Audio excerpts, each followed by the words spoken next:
본 말씀이 좀 길지만 함께 또 생각하면서 차근차근 읽어보겠습니다. 마가복음 13장 1절부터 13절까지 말씀이에요. 1절부터 13절 같이 읽겠습니다. 시작. 예수께서 성전에서 나가실 때에 제자 중 하나가 이르되 선생님이여 보소서 이 돌들이 어떠하며 이 건물들이 어떠하니까. 예수께서 이르시되 내가 이 큰 건물들을 보느냐 돌 하나도 돌 위에 남지 않고 다 무너뜨려지리라 하시니라. 예수께서 감람산에서 성전을 마주 대하여 앉으셨을 때에 베드로와 야고보와 요한과 안드레가 조용히 묻되 우리에게 이르소서 어느 때에 이런 일이 있겠사오며 이 모든 일이 이루어지려 할 때에 무슨 징조가 있사오리까. 예수께서 이르시되 너희가 사람의 미혹을 받지 않도록 주의하라. 많은 사람이 내 이름으로 와서 이르되 내가 그라하여 많은 사람을 미혹하리라. 난리와 난리의 소문을 들을 때에 두려워하지 말라. 이런 일이 있어야 하되 아직 끝은 아니니라. 민족이 민족을 나라가 나라를 대적하여 일어나겠고 곳곳에 지진이 있으며 기근이 있으리니 이는 재난의 시작이니라. 너희는 스스로 조심하라. 사람들이 너희를 공회에 넘겨주겠고 너희를 회당에서 매질하겠으며 나로 말미암아 너희와 권력자들과 임금들 앞에 서리니 이는 그들에게 증거가 되려 함이라. 또 복음이 먼저 만국에 전파되어야 할 것이니라. 사람들이 너희를 끌어다가 넘겨줄 때에 무슨 말을 할까 미리 염려하지 말고 무엇이든지 그때에 너희에게 주시는 그 말을 하라. 말하는 이는 너희가 아니요 성령이시니라. 형제가 형제를 아버지가 자식을 죽는 데에 내주며 자식들이 부모를 대적하여 죽게 하리라. 또 너희가 내 이름으로 말미암아 모든 사람에게 미움을 받을 것이나 끝까지 견디는 자는 구원을 받으리라. 아멘. 성도 여러분, 보이는 것이 다가 아니다라는 말을 많이들 합니다. 특히 사기당하거나 배신당했을 때 이런 얘기를 많이 하죠. 그럼에도 불구하고 우리는 여전히 보이는 것을 중요시합니다. 아주 중요시합니다. 거의 불강력적인 힘처럼 작용합니다. 눈에 보이는 것은 어떤 확신을 우리에게 주기가 쉽습니다. 눈에 보이는 것은 실체고 사실이라고 생각하게 됩니다. 병원에 가면 진료하시는 그 의사 선생님 방에 붙어 있는 많은 그 졸업장과 영문으로 되어 있는 자격증과 감사패들을 보면 그걸 보는 것만으로도 우리는 이미 내 마음의 99.9%는 예수님의 의사 죄송해요. 그 정도로 그 의사 선생님을 신뢰하게 되죠. 보이는 것 때문에. 어느 자동차 회사 광고가 참 재밌더라고요. 아들이 명절날 새 그 중형차를 끌고 고향집을 방문하자 엄마가 그걸 보고 내 아들이 성공했구나 보이는 그것으로 말미암아 그런 식입니다. 보이는 어떤 것을 통해서 자신의 부와 성공한 인생이라는 것을 증명해내기 쉽습니다. 우린 다 그렇게 살아가요. 10대, 20대가 많이 쓰고 있고 전 세계적으로 10억 명이 넘는 사람이 사용하고 있는 중국 어플인 틱톡이라는 게 있어요. 전 사용하지는 않지만 유튜브 비슷한 겁니다. 짧은 영상을 주로 공유하는 플랫폼인데 근데 미국, 캐나다, 일본 등에서는 이 틱톡을 사용 금지를 추진하거나 정부 기관 내에서는 사용을 금지하고 있습니다.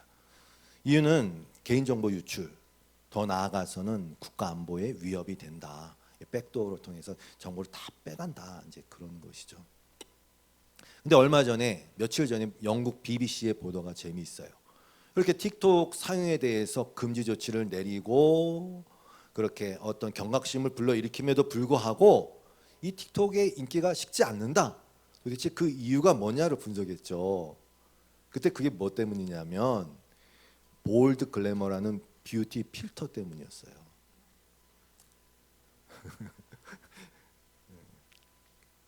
왜냐면요, 그거로 딱 사진을 찍거나 영상을 찍으면 이 사용자들의 외모를 정말 깜짝 놀랄 만하게 바꿔준다는 것이죠. 기술이 너무 좋아서 거의 완벽하고 너무 자연스럽다는 것입니다.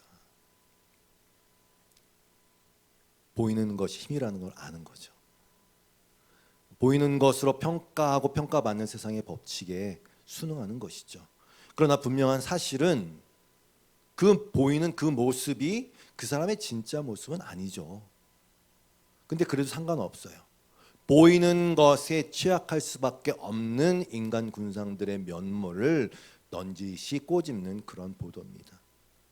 또 여러분, 보이는 거 너저분하게 살라는 말 아닙니다.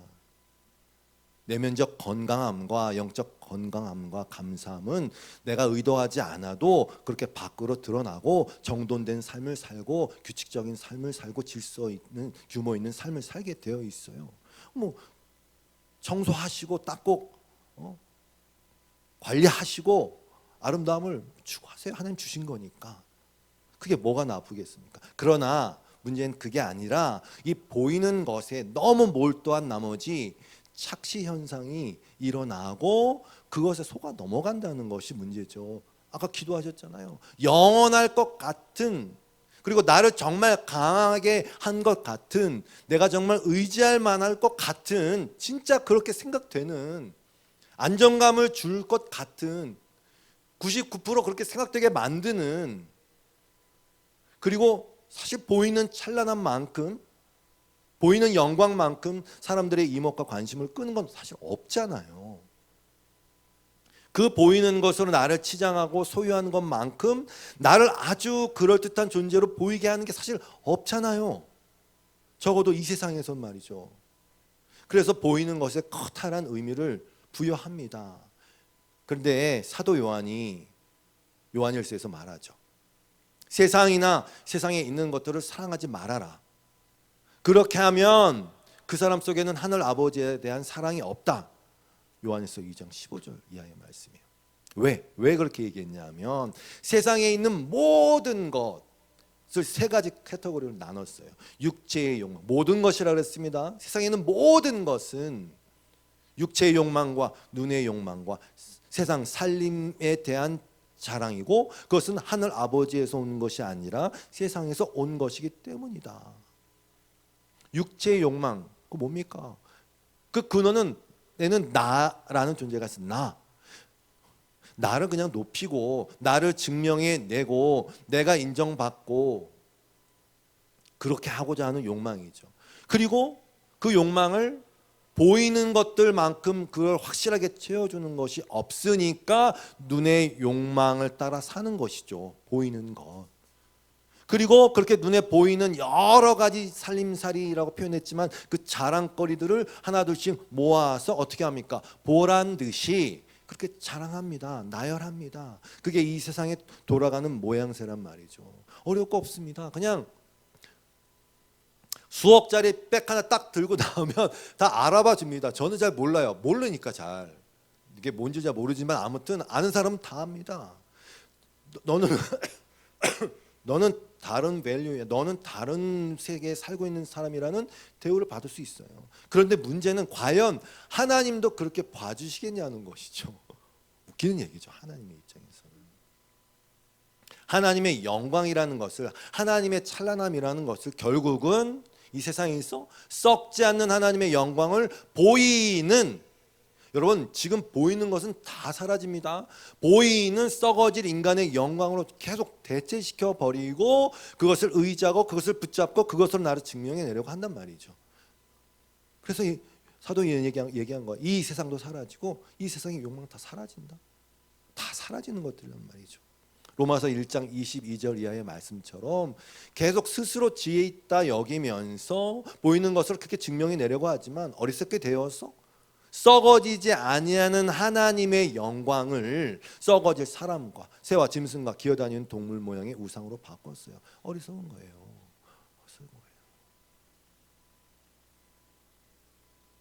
근데 그게 엄청나게 강력하게 역사하죠. 매혹시켜요 우리를. 그래서 예수님을 시험한 사탄이 어떻게 했습니까? 공동번역으로 마태복음 4장 8절 이하의 말씀입니다.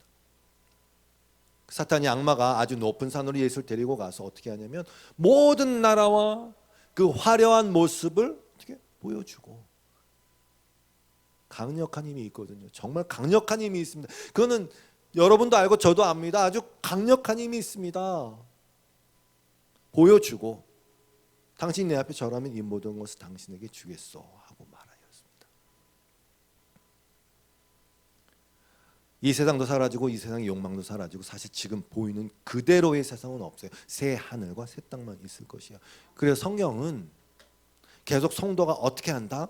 고린도후서 4장 18절처럼 우리가 주목하는 것은 보이는 것이 아니요 보이지 않는 것이니 보이는 것은 잠깐이고 보이지 않는 것은 영원합니다. 아멘. 히브리서 11장 3절 말씀처럼 그래요. 세상은 보이는 것으로 가득 차 있지만 보이는 이것들이 사실은 나타나 있는 것에서 된 것이 아니에요. 비저블한 것에서 된 것이 아니에요. 한번 말씀드렸지만 여러분 사실 하나님께서는 이 세상을 그렇게 창조하셨어요. 보이게 창조했지만 여러분이 보는 우리가 보이는 물질의 모든 것은 다 텅 빈 공간이거든요. 이거는 추상적 철학적 얘기를 하는 게 아니라 과학적 얘기를 하는 것입니다. 물리학자들이 말하지 않습니까? 우리 몸의 99.999%는 텅 빈 공간이라고. 우리 몸만 그러겠습니까? 우리가 보는 물질 세계의 99.999%는 텅 빈 공간이에요. 왜? 최근 양자 물리학이 계속 발전되면서 더 세밀한 것들을 볼 수 있게 되었고 관찰할 수 있게 되었어요. 모든 물질은 원자로 구성되어 있는데 과학 시간 아니지만 원자의 직경은 1억 분의 1cm예요. 이게 잘 안 와닿죠? 이렇게 생각하시면 됩니다. 원자라는 것으로 다 구성되어 있는데 원자 안에는 핵이 있고 핵 주변으로 전자가 이렇게 돌아가는 것으로 원자가 구성이 되어 있어요. 근데 이 원자 핵이라는 것을 축구공이라고 생각하면 그 축구공을 여러분 상상하십시오. 시청 앞 광장에다 축구공을 놓습니다. 축구공이 하나 놓여져 있어요. 그리고 한 10km 저 수원 쪽에 아주 보이지도 않는 먼지만한 것이 이렇게 돌고 있어요. 그게 전자입니다. 그리고 그 원자핵과 전자 사이에는 아무것도 없어요. 다 비어 있다는 것입니다. 그래서 여러분 앞 제가 보이죠? 저의 99.9%는 빈 공간이에요. 사실은 그래요. 전 지금 철학적 얘기하는 게 아닙니다. 과학적 사실입니다. 전 인류 60억 명인지 70억 명인지 잘 모르겠지만 전 인류를 그 빈 공간을 없애고 이렇게 과학적으로 압축을 하면 어떻게 되느냐? 그냥 이 사과 하나 알갱이 정도의 크기에 불과하단 말입니다. 다 허공이에요. 여러분 우주를 보십시오. 지금 뭐 우리 서울에서 보이진 않지만 뭐 빽빽하더만요. 착시 현상이에요. 정말 별과 별의 간격이 하나도 없는 것 같지만 여러분 별에서 별까지 가기가 너무 어려워서 우리는 지금 기껏해야 달까지밖에 못 갔어요. 무슨 얘기냐면 우주 공간 자체도 그냥 99%가 빈 공간이라는 뜻입니다. 다 허공이에요. 허공이에요. 그러면 나는 분명히 있는데 만져지기도 하고 이렇게 있는데 여기 벽도 있는데 딱딱한데 네 99.9%의 빈 공간을 채우고 있는 어떤 에너지 힘이 있어요. 그것 때문에 형체가 있는 것이고 딱딱할 수도 있고 물처럼 흐를 수 있는 것이고 보일 수 있는 거예요. 근데 그게 뭐냐 말이에요. 그 빈 공간을 채우고 있고 유지시켜주는 그게 뭐냐 말입니다. 말씀이에요. 그리고 그 채우고 있는 그것이 진짜예요.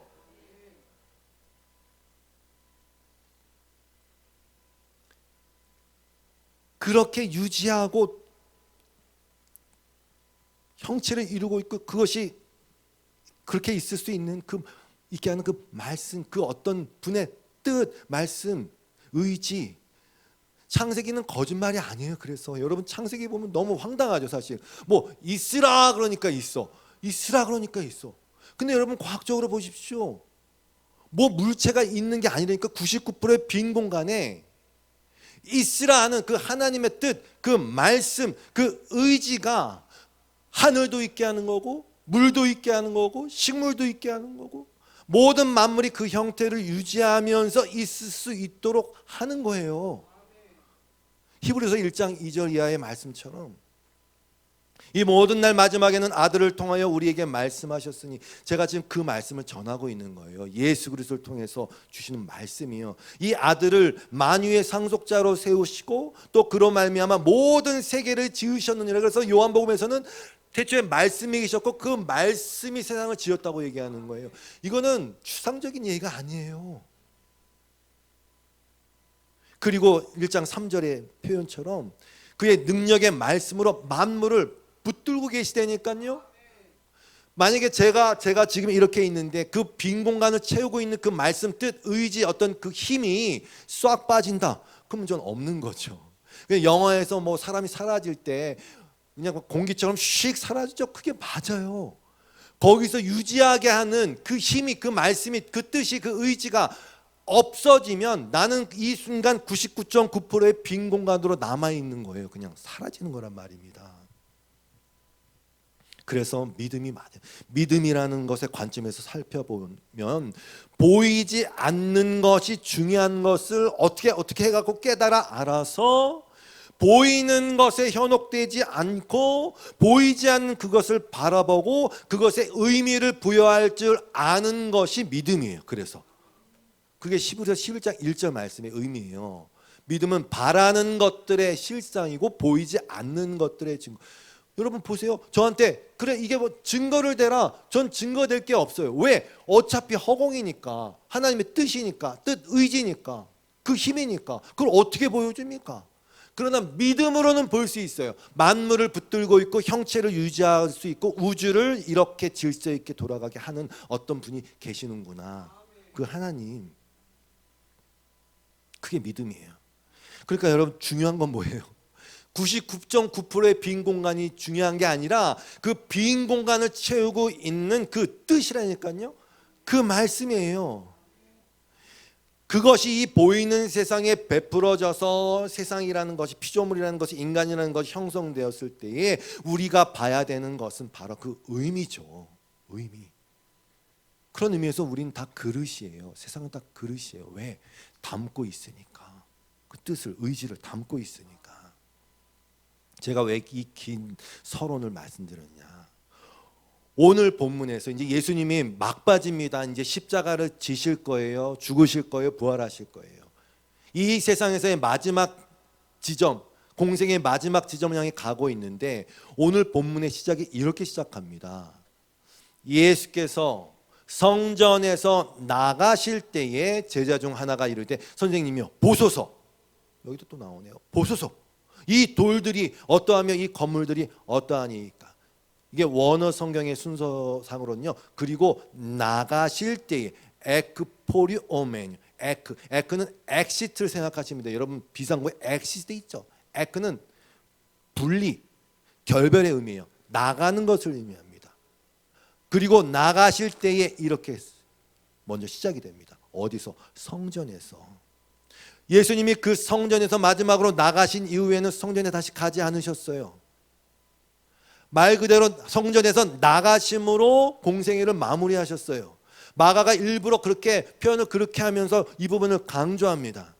결별하셨어요. 나가셨어요. 그런데 그 성전이 어떤 성전이냐? 헤롯이 지은 이 예루살렘 성전은요, 방금 읽었듯이 제자들도 극찬하면서 보세요, 이 돌들이 어떠합니까? 끝내주죠. 그렇게 제자들뿐만 아니라 모든 사람들이 극찬할 정도의 그 웅장하면서도 수려한 모습을 가지고 있어요. 유대 역사가인 요세푸스에 의하면은 성전은 백색 미석으로 되어 있고요. 이게 엇갈려 쌓여져 있는데 그 마치 무슨 뭐 파도 치는 것처럼 뭐 그렇게 멋있었대요. 그리고 거기서 이루고 있는 그 성전을 이루고 있는 주춧돌은요, 어떤 큰 것은요 거의 뭐 직경이 12m에 막 두께가 5, 6m짜리 큰 돌로 되어 있다고 합니다. 로마 역사가 타케투스에 의하면요, 예루살렘의 성전은 황금으로 장식된 백석 대리석의 거대한 상 같아요. 아무튼 정말 보십시오 주님. 네, 보기에 너무나도 웅장하고 화려하고 그것으로 말미암아 보는 이로 하여금 그 마음 안에 어떤 것을 줄 수 있는, 영향을 줄 수 있는, 이 유대인들은 그 보이는 것에 매료되어 있었어요. 제자들도 마찬가지였어요. 근데 여러분, 성전이 뭐였습니까? 우리 한번 나눴잖아요. 성전의 의미가 뭡니까? 성막의 의미가 뭡니까? 그것은 보이지 않는 하나님과 인간의 만남이라는 절대적 의미를 갖고 있는 게 성전이에요. 성막이에요. 그것을 위해서 존재한단 말입니다. 그럼에도 불구하고 여러분, 헤롯 성전이 왜 헤롯이 그 성전을 그렇게 멋들어지게 다시 재건했냐?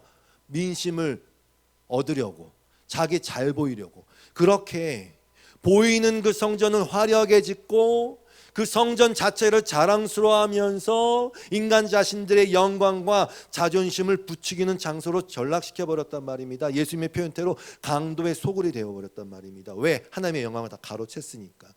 그리고 보이는 썩어질 것으로 다 변화시켰으니까. 의미 부여를 그렇게 했으니까. 여러분, 기억하셔야 돼요. 예수님이 어떻게 하셨다고요? 그 보이는 성전에서 나가셨어요. 십자가로 가는 길은요, 반드시 그 보이는 성전에서, 보이는 것에 지배당하는 신앙에서, 나가는 것에서 출발하는 거예요. 그렇게 되지 않으면 십자가 질 수 없습니다. 십자가로 나갈 수 없습니다. 그 성전에 나오셨어요. 그리고 말씀하셨어요. 야, 그 성전 무너진다. 예수께서 이르시되 네가 이 큰 건물들을 보느냐? 돌 하나도 돌 위에 남지 않고 다 무너뜨려지리라 하시니라. 네, 이건 역사적 사실입니다. 예수님은 역사적 사실입니다. 너무 교회에서 그냥 추상적으로 표현하고 무슨 뭐 그냥 이렇게 하니까 자꾸 무슨 뭐 단군 신화 같은 그 이미지로, 역사적 사실이에요. 역사가, 요세푸스가 또 그 예루살렘 성전의 황폐됨을, 무너짐을 증언합니다. 역사적으로. 돌 위에 돌 하나도 남지 않아서 정말 여기에 건물이 서 있었던 게 맞나라고 생각할 정도로 그렇게 완전히 파괴됐어요. 지금 남아있는 게 뭡니까? 성전의 벽이 아닌 성전 서쪽 바깥에 옹벽인 통곡의 벽만 남아있는 거예요. 저는 일부러 남겨졌다고 생각합니다. 그런데 그 성전의 파괴는 보이는 성전의 파괴라는 의미 이상의 의미가 있어요. 요한복음 2장 19절 이하에서 예수님 말씀하셨어요. 예수께서 대답하여 이르시되 너희가 이 성전을 헐어라. 내가 사흘 동안에 일으키리라. 유대인들이 생각하는 말도 안 되는 얘기죠. 왜? 이 성전은 46년 동안의 지역권을 아직도 짓고 있었거든요. 근데 그거를 네가 3일 동안에 일으키겠다고?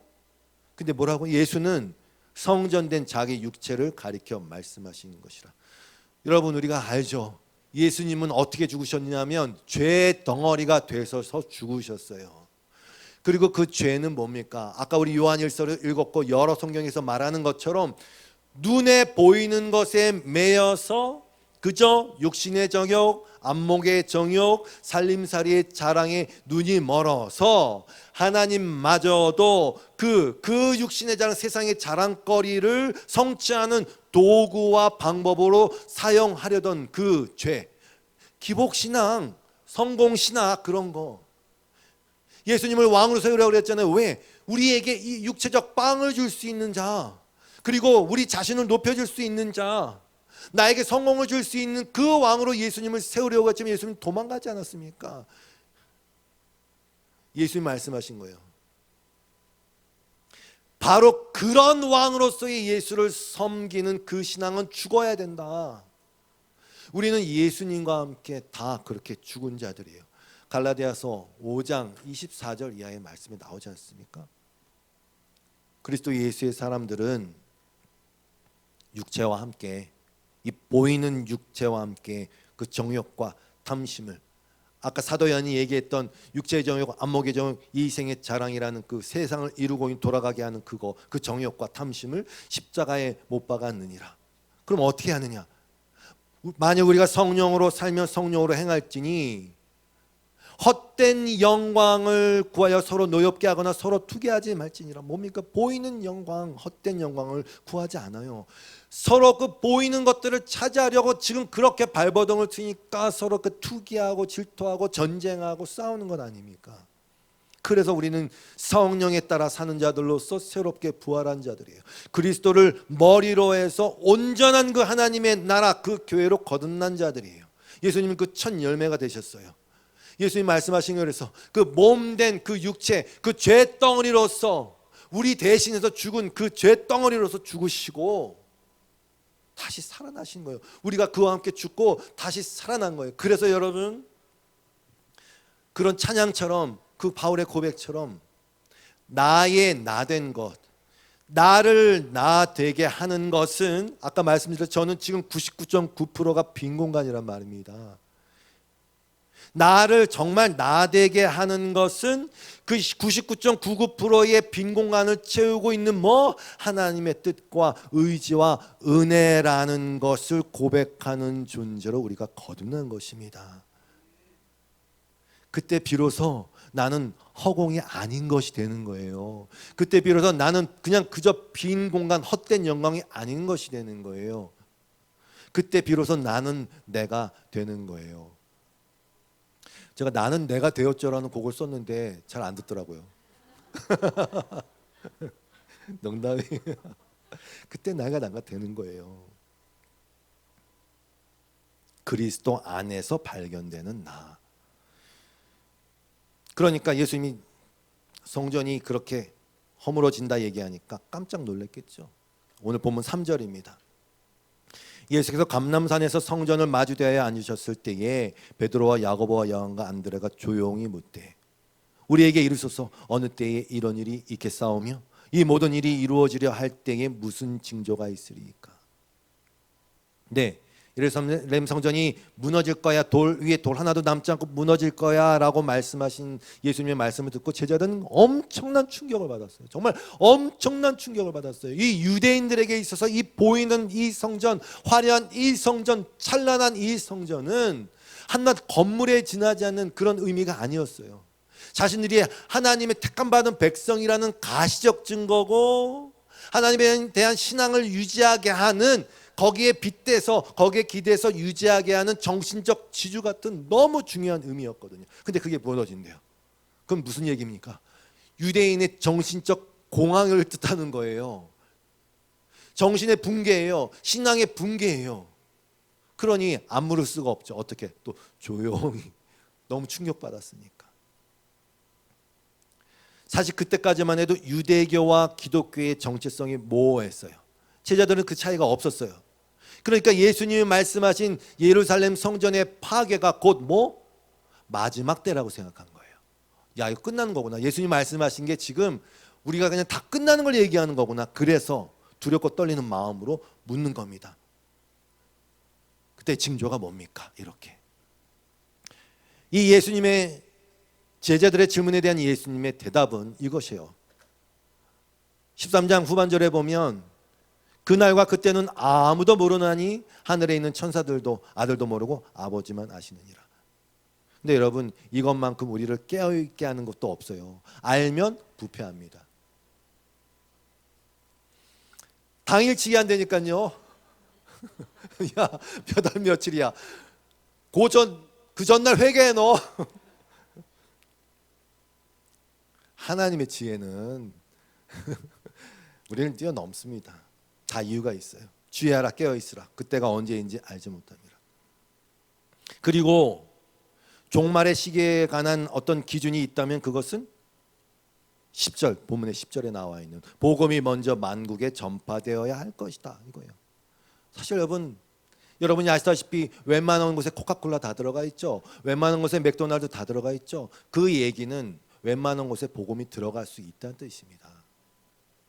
그래서 5절 이하에 계속되는 예수님의 대답은 마지막 때의 징조에 관한 이야기라고 보셔도 됩니다. 제가 다시 한번 읽어볼게요. 5절부터 8절이에요.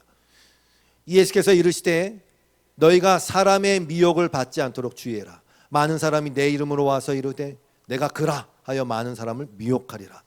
난리와 난리의 소문을 들을 때에 두려워하지 말라. 이런 일이 있어야 하되 아직 끝은 아니니라. 민족이 민족을, 나라가 나라를 대적하여 일어나겠고 곳곳에 지진이 있으며 기근이 있으리니 이는 재난의 시작이니라. 우리나라에도 내가 재림한 예수야 라고 이렇게 속였던 자들이 있는데 저는 이름도 기억이 안 나요.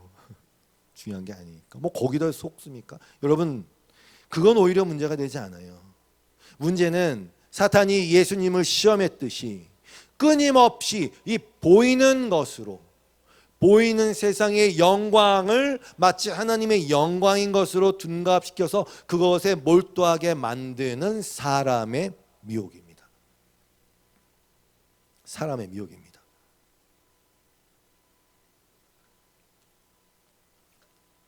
혹자는 생각할 거예요. 야, 옛날에도 난리의 소문이 없었냐? 뭐 전쟁이 없었냐?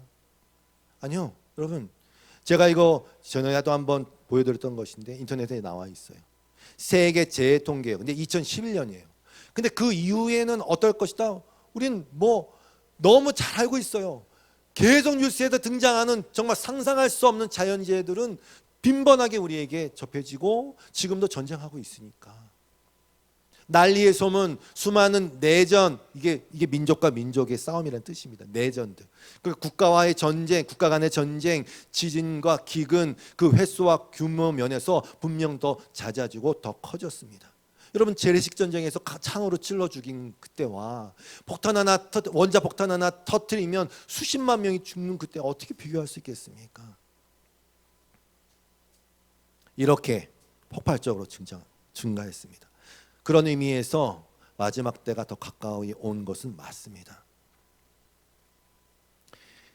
그 다음에 9절 이하입니다. 너희는 스스로 조심하라.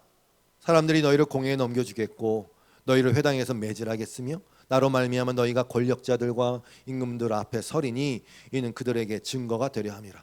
또 복음이 먼저 만국에 전파되어야 할 것이니라. 사람들이 너희를 끌어다가 넘겨줄 때에 무슨 말을 할까 미리 염려하지 말고 무엇이든지 그때에 너희에게 주시는 그 말을 하라. 말하는 이는 너희가 아니요 성령이시니라. 형제가 형제를, 아버지가 자식을 죽는 데에 내주며 자식들이 부모를 대적하여 죽게 하리라. 13절은 같이 읽습니다. 시작. 또 너희가 내 이름으로 말미암아 모든 사람에게 미움을 받을 것이나 끝까지 견디는 자는 구원을 받으리라. 아멘. 실제 사도들은 이렇게 왕들 앞에 세워지고 재판관들 앞에 세워졌어요. 핍박을 받았고 매질을 당했어요. 지금도 실제로 그런 육체적인 핍박을 받는 자들이 있어요. 신앙 때문에. 그러나 여러분, 그럼 우리는, 여러분 다시 한번 말씀드립니다. 결국 모든 믿는 자들은 이 보이는 것에, 보이는 영광에 목을 매며 사는 이 시대에 그렇지 않음을, 믿음으로 보이지 않는 세계가 있음을, 썩지 않는 하나님의 영광이 있음을 몸으로 마음으로 살아내야 하기에 그 삶 자체가 그리 눅눅하지가 않아요. 우리에게 종말이 언제인지가 정말 중요합니까? 중요합니다. 사실 중요합니다. 그러나 여러분 생각해 보십시오. 그 종말이 오지 않아도 우리는, 여러분은 내일이든 모레든 아니 몇 년 안에 나 개인의 종말을 맞이할 텐데요. 중요한 것은 지금 내가 누구로 살아가고 있느냐가 중요한 거예요. 읽었던 말씀이 그죠. 야, 잡혀갔을 때에 두려워하지 마. 성령께서 생각나게 하실 거야. 이거 되게 중요해요. 왜? 내가 누구로 살아가는 게 중요한데, 그러면 내일 종말이 오건 진짜 예수님이 오시는 그 종말이 오건 그건 중요하지 않아요. 지금 내가 누구로 살아가는, 여기 나와 있는 거예요. 성령 하나님이 내주하시고 인도하셔서 내 마음과 생각과 가치관에 하나님 나라의 그것이 보이지 않는 것을 추구하고 그것을 위해 살아가는 사람이 되어 있는 것, 성령이 내주하심으로 그게 참 부활이고 생명이고 영생의 삶인 거예요. 성령이 주시는 그 말을 한다는 것은 딱 섰을 때 타이핑 치듯이 가나다라를 성령이 알려주시는 것이 아니라 내가 이미 내 그 존재가 됐다니까요. 그래서 여러분이 어떤 상황을 보고 뉴스를 보건 이 보이는 세상이 그 보이는 것들을 그냥 계속 자랑하고 너의 가치로 삼으라고 할 때 여러분이 원하지 않아도 여러분의 생각은 이미 그쪽으로 갑니다. 야, 저거 다 아닌데. 그리고 얘기할 거예요. 야, 저거 아니야. 그거 아니. 여보, 그거 아니야. 저거 아니야. 그게 성령이 주시는 생각과 말인 거예요. 그 존재로 살아가는 거예요. 예수님이 그러셨잖아요. 나사로가 죽었을 때, 죽어서 나를 믿는 자는 살겠고 살아서 나를 믿는 자는 뭐라고요? 영원히 죽지 아니하리라. 그 상태로 말하는 거예요. 하늘의 가치관과 하나님의 말씀의 가치관이 나를 점령하고 내 생각을 점령하고, 그래서 나도 모르게 그냥 자동으로 그렇게 생각되어지고 그렇게 말하게 되는 삶을 살아가는, 그리고 그러한 삶을 기대하는 존재가 되는 저와 여러분 되시길 주님으로 축복합니다. 그러면 내일 말세가 오건 1년 있다가 오건 그건 중요한 게 아니에요. 그걸 따지고 있는 것 자체가 뭘 어떻게 해보겠다는 속셈인 거예요. 사실은 말씀을 정리합니다. 성도 여러분, 끝까지 견디십시오. 옆에 분에게 얘기해 주세요. 끝까지 견디십시오.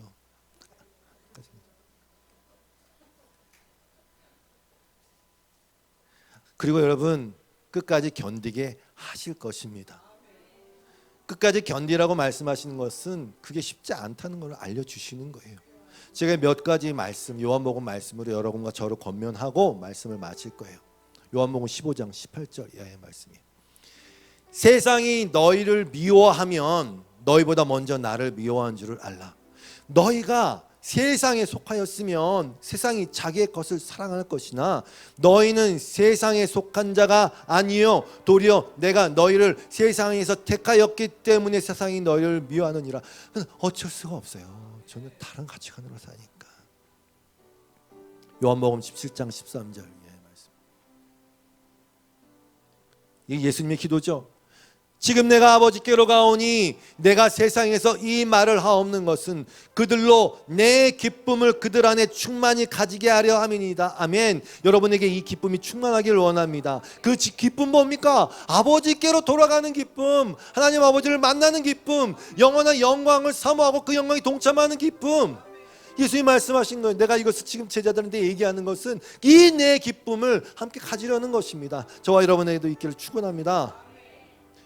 그리고 말씀하세요. 내가 아버지의 말씀을 그들에게 주었사오매. 그 뭐라고요? 아까 그랬죠. 99.999%의 빈 공간일 수밖에 없는 우리에게 나의 나됨이 되게 하는 그 하나님의 뜻과 의지와 말씀이 내 안으로 들어와서 진짜 그리스도 안에서 내가 발견된 것 아닙니까? 그런데 그 말씀을 가짐으로 말미암아 세상이 그들을 미워하여 싸우니 이는 내가 세상에 속하지 아니함 같이 그들도 세상에 속하지 아니함으로 인함이니이다. 내가 비옵는 것은 그들을 세상에서 휙 지금 빨리 데려가세요.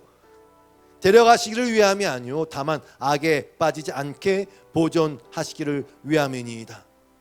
아멘. 요한복음 10장 27절 말씀이에요. 같이 읽습니다. 시작. 내 양은 내 음성을 들으며 나는 그들을 알며 그들은 나를 따르느니라. 내가 그들에게 영생을 주노니 영원히 멸망하지 아니할 것이요 또 그들을 내 손에서 빼앗을 자가 없느니라. 그들을 주신 내 아버지는 만물보다 크심에 아무도 아버지 손에서 빼앗을 수 없느니라. 아멘. 마지막으로 이 권면을 말씀드립니다. 요한복음 12장 25절 말씀이에요. 어떻게 보면 전제 조건인데 자기의 생명을 사랑하는 자는 잃어버릴 것이요 이 세상에서 자기의 생명을 미워하는 자는 영생하도록 보존하리라. 그렇죠. 아까 기도했잖아요. 여전히 눈에 보이는 것들을 좋아하고 추구하고 하자 하는 이 나를 늘 끊임없이 발견함으로 말미암아 하나님이 가장 좋은 것 이 세상에 보이지 않지만 느낄 수 있는 그 하나님의 영광을 주시고자 하는데 여전히 하나님이 그 영광을 주시고자 그 아들을 죽이시기까지 우리를 사랑하셨는데 그 사랑받은 자로 여전히 아직도 썩어질 것을 구하고 있는 내 자신을 여러분은 미워하시는 게 맞습니다. 그래야 생명을 얻는 거예요. 사람이 나를 섬기려면 나를 따르라. 나 있는 곳에 나를 섬기는 자도 거기에 있으리니 사람이 나를 섬기면 내 아버지께서 그를 귀히 여기시를. 할렐루야. 여러분을 축복합니다. 여러분 어떤 이들은 얘기해요. 하나님은 사랑이시니까 다 사랑하시지. 여러분 하나님은 또 감정이 있으시고 더 사랑하신 자들이 있어요. 여기 얘기하잖아요. 그를 귀히 여긴다고. 그러니까 끝까지 견디세요. 내가 줄 건 없어. 내가 줄 건 없어요. 하나님 귀히 여기심을 받으세요. 그리고 이 믿음의 길을 잘 걸어가세요. 견디세요. 계속 보이고 공격하고 여러분의 생각을 흔들 때 견디세요. 그리고 계속 믿음으로 그 길을 걸어가신 여러분 되시기를 주님을 축원합니다. 세상엔 돈으로 살 수 없는 게 많아요. 그 가장 큰 게 은혜예요. 은혜는 돈으로 살 수 없어요. 아까 찬양했던 이 충만이란 찬양을 부르고 마치겠습니다. 같이 찬양합시다. 두 명이어도 공허하지 않은 것은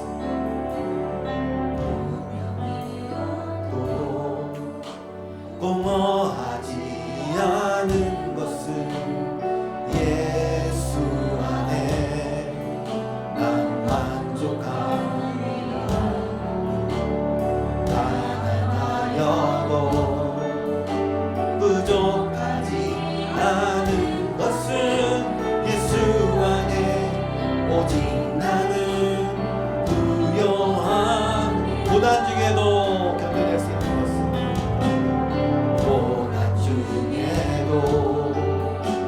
견뎌낼 수 있는 것은 주의 계획 믿기 때문이다. 실패하여도 일어설 수 있는 것은 예수 안에 오직 나는 승리합니다. 난 예수로 충만하네. 난 예수로 충만하네.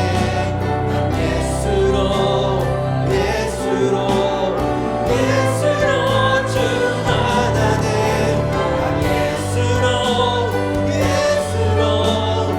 예수로 충만하네. 영원한 내 안에 사랑이 내 몸이 약해도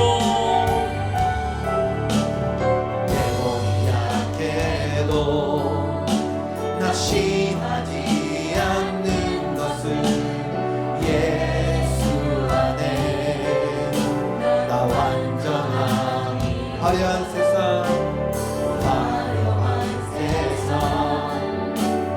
부럽지 않은 것은 나 예수. 여러분의 99.99% 예수로 충만하기를.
하나님 감사합니다.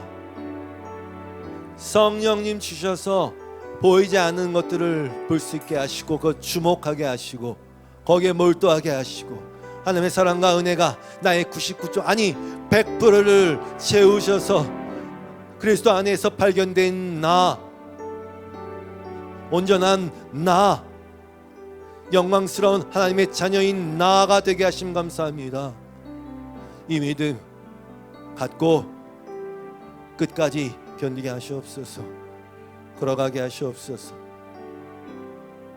예수님의 이름으로 기도드리오며 주 앞에 이 마음으로 드린 마음과 몸의 모든 헌신과 예물들 받으시고 이 믿음의 길 걸어갈 때에 낙담치 않게 함께 하심을 경험할 수 있도록 필요한 것들을 공급하시고 채워 주시옵소서.